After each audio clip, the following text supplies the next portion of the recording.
এক শিয়াল সে খাবারের সন্ধানে বেরোলো। সে পুরো জঙ্গল খুঁজে খাবার সে খুঁজে পেল না। সে পাশের জঙ্গলে আবার হাঁটতে থাকে, আর সে ঈগল ছানার মুখে এক গোস্ত দেখে সে অনেক খুশি হয়, আর মনে মনে ভাবতে লাগে, এই গোস্তটাই আমার খাওয়ার দরকার। সেকে আমার ফাঁদে ফেলে আমি গোস্তটা খেয়ে নেব। কি বলে দেখুন?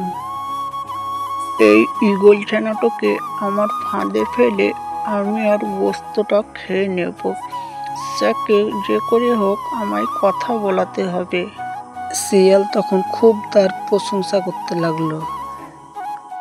ঈগল ছানা তখন শিয়ালের সেই প্রশংসা করা দেখে সে মনে মনে ভাবতে লাগলো আর বলতে লাগলো, আমি যেই এবার ঈগল ছানা গান গাইবার জন্যে গলাটা ঝেড়ে নেয়, তেমনি তার গোস্ত ঠোঁট থাকা পড়ে যায়, আর সে শিয়াল হপ করে তার মুখে ভরে নেয়।